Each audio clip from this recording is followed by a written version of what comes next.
If there's anything I desire for this country, is the country to be stable, secure, and provide the right environment for people to thrive, to do their business, to get along with all the things that they wish to do in an environment that is facilitative.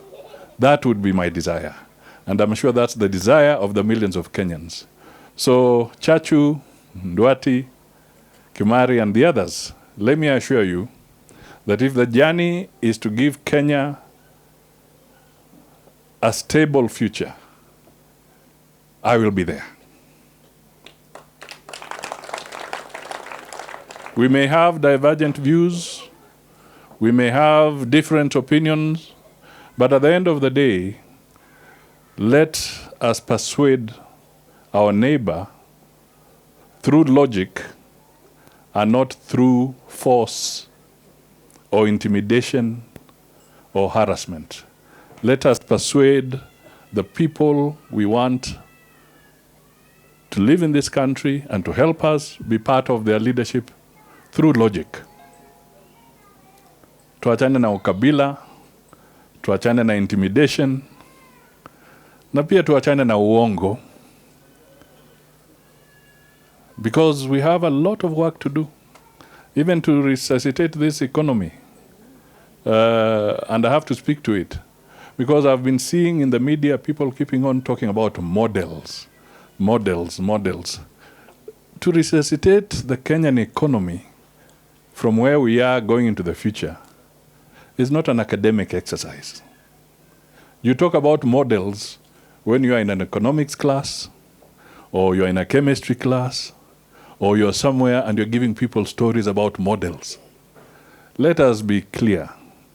We just need to focus on the challenges we have and then work on a policy position on each of those challenges and then work on the implementation to deal with that. Let's not talk about models. We are confusing people.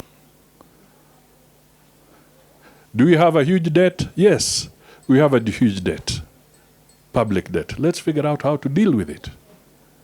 Do we have corruption still harassing us? Yes.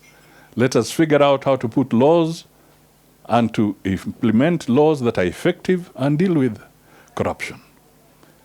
Do we have a problem with the cost of production in our country? Let us address it. Let us find out why it is cheaper to bring the egg from Uganda, and yet we have our own people here who rear chicken. Let us ask ourselves, why do you want to tax a beehive? Why?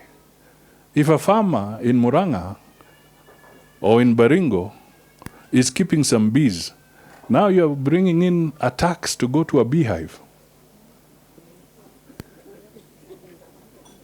You know, there are some basic things that we just have to ask ourselves, do we really need to go that far? Why should we have animal feeds costing more here and costing less in Uganda? That is why it's becoming difficult to compete with the Ugandans. What are we doing that is wrong? So it is not about models. It's about identifying, diagnosing the challenges, and then coming out with policies that will focus on those areas, and we can turn our country around. Nego kanatigu. Tutigane na model, and we just work on the issues. So, Kimari, I have confidence, you and I and Ndwati and Chacha, if we work together, we can get to the uttermost.